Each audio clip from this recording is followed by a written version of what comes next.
Olá, alunos do sétimo ano, aqui é a professora Elisângela de Língua Portuguesa. Vamos à nossa videoaula referente a essa semana de 9 de agosto a 13 de agosto. Peço que vocês abram a apostila de vocês na página 50. Hoje nós vamos estar encerrando a apostila, tá? E nas próximas semanas aí vai ser a correção desses exercícios e depois nós vamos iniciar a apostila volume 3. Peço que vocês busquem essa apostila volume 3 na escola, tá? Quem ainda não foi, por favor, ir buscar, porque encerramos hoje e logo entraremos, né? Daremos continuidade com a próxima apostila, tá bom? Então, aqui na página 50, vocês têm a seção aí, mãos à obra. Miniconto. O miniconto é um gênero textual surgido em meados do século XX. Ele se caracteriza por ser uma narrativa breve que apresenta os elementos que a constituem: narrador, enredo, personagens e, por vezes, tempo ou espaço, e que em poucas palavras e linhas seja revelada uma história. Por isso, geralmente não tem as partes da narrativa como conto, restringindo-se principalmente ao conflito e ao clímax. Logo, o leitor pode se questionar sobre como se chegou àquela situação e como seria seu final. Quem é ou quem são aquele ou aqueles personagem ou personagens e etc. Tá? Então, só para dar mais informações aí para vocês, ó, características do miniconto. São características do miniconto a concisão, ou seja, somente a ideia principal deve estar presente. A narratividade, deve ser possível o leitor identificar uma narrativa, não uma descrição. Então, né, uma narração, uma história, e não descrevendo algo. O efeito do miniconto sobre o leitor deve ser semelhante ao de um conto longo. Então, ao ler um miniconto, o efeito no leitor deve ser o mesmo dele ter lido um conto longo. E a abertura, o conto deve prender a atenção do leitor logo do início, tá? Então, essas daqui são algumas características do miniconto. Então, vamos lá. Depois, né, de explicado aí, né, o que seria esse gênero textual, vocês têm um miniconto e algumas atividades de interpretação. Leia o miniconto a seguir para conhecer mais sobre o gênero. Conto de quase fada. Casou princesa, morreu bruxa, os duendes chorando na beira do caixão, o marido transformado em dragão. A autora é Ana Mello. Então, aqui vocês têm o miniconto. Então, é um texto breve, né, curtinho, diferente daqueles contos longos, né, mas ele traz uma história, traz um enredo, tá? E qual é a história aqui? De uma moça, né, que ela casou princesa, depois morreu bruxa e seu marido foi transformado em dragão. Então, toda a narrativa está aí. Esse conto, ele faz intertextualidade, ou seja, ele remete a um texto base. Que texto base ele se remete? Então, observem aqui, conto de quase fada. Então, ele lembra os contos de fadas, né? Vocês têm que pensar lá na Cinderela, Branca de Neve, Bela Adormecida, todos esses contos, né? O que acontece? Vamos pegar lá a Cinderela. Ela não era uma princesa, né? Ela se transformou em uma princesa quando casou com um príncipe, né? A diferença entre os dois é que essa daqui, né, nesse conto aqui, ela morreu bruxa, né? E o marido foi transformado em dragão.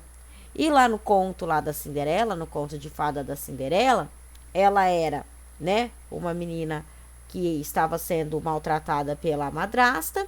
Ela encontrou o príncipe, casou com esse príncipe, se tornou uma princesa e o final da história é o quê? Viveram felizes para sempre. Então, no conto de fadas tradicional, há o felizes para sempre. No miniconto aqui, no caso desse miniconto, não houve esse feliz para sempre, né? Porque ela morreu, além disso morreu bruxa, e o marido foi transformado em dragão. Qual é a outra diferença também, né, que a gente pode fazer, a gente pode perceber em relação aos contos tradicionais de fada? Morreu bruxa. O morreu, porque vamos pensar na Bela Adormecida, vamos pensar na Branca de Neve, elas também não chegaram a morrer, né? Mas entraram no sono profundo. Eles falam, sono profundo seria a morte. Mas elas reviveram, por quê? Elas reviveram através do beijo de amor verdadeiro, né? Então, a diferença com esse mini conto é que essa daqui morreu. E além de ter morrido, morreu bruxa, tá? Então, tem essa diferença entre o conto de fadas tradicional e esse mini conto aqui de Ana Mello, tá? E aí, depois de falarmos, aí de comentarmos esse mini conto, vocês vão estar realizando as atividades de interpretação, tá? Exercício 1. Com qual tipo de conto, texto, conto de quase fada estabelece intertextualidade? Falei para vocês aqui acima com quais textos ele faz a intertextualidade. 2. Com suas palavras explique o título do conto. Então, vocês vão explicar aqui, conto de quase fadas. 3. Em que esse conto se diferencia dos contos de fadas? Indique 3 aspectos. Falei para vocês vários já. Exercício 4. Assim como outras narrativas, há uso nesse mini conto da linguagem metafórica. Explique o que você entendeu do conto. Então, a linguagem metafórica é quando faz algumas comparações aí. Então, compara-se com o quê, tá? Agora, na página 51, exercício 5. Qual é o tema do conto? Então, vocês vão colocar aqui. Depois, vocês têm mais um mini conto. Ó. Leia agora um importante mini conto da literatura mundial. O Dinossauro. Quando acordou, o dinossauro ainda estava lá. Esse é o mini conto, tá? A partir daí, vocês vão fazer o exercício 6. Qual é o narrador nesse conto? 7. Sabe-se que o personagem da narrativa é homem ou mulher. Quantos anos tem? Como se chama ou sua aparência? Isso a gente sabe. Então, a gente sabe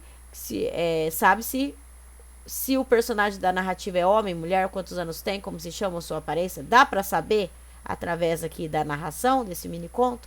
A gente consegue saber? 8. Há como determinar o tempo e o espaço dessa narrativa? Comente. Através aqui do nosso mini conto, é possível saber o tempo e o espaço? Comente. 9. Uma das características do mini conto é a concisão, como eu li para vocês no comecinho dessa videoaula.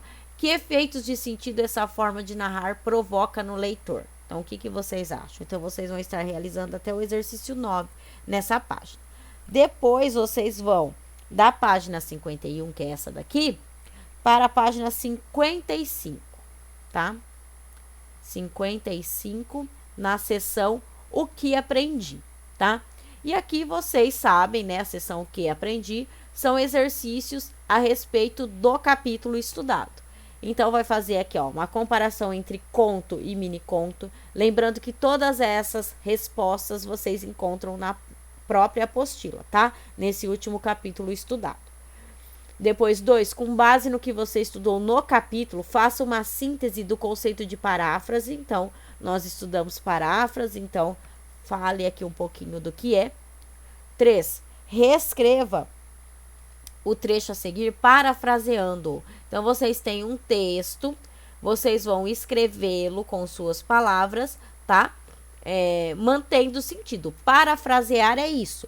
É escrever o texto novamente, pode ser com suas palavras, mas a ideia principal tem que ser mantida. Aquilo que foi falado, aquilo que é principal, ele tem que ser mantido, tá bom? Então, isso é parafrasear. Aí, o exercício 4, vocês não vão realizar, tá? Então, ó, 4 não é para fazer, tá bom? Aí, vocês vão lá para o exercício 5, na página 56, que é assinalar uma alternativa em que todos os termos destacados têm a função de adjunto adnominal. Lembrando vocês, adjunto adnominal é aquela palavrinha que vem junto com o nome, tá? Então, vocês vão assinalar a alternativa em que todas as palavrinhas que estão grifadas são adjuntos adnominais. Então, nessa semana, são apenas esses exercícios que vocês terão que realizar, ok? Qualquer dúvida, podem estar me chamando, que eu ajudo vocês. Lembrando que vocês podem me chamar na quarta-feira, né? Das 18h15 às 19h55. Acho que é esse o horário, eu coloquei no grupo para vocês. Vou colocar novamente, tá? Mas acho que o horário é esse, das 18h15, né? Das 18h15 até as 19h55, tá? É esse horário que eu tenho disponível para estar ajudando vocês, para tirar as dúvidas de vocês, ok? Então, até a nossa próxima aula, que aí vai ser de correção, tá? Um beijo e tchau, tchau.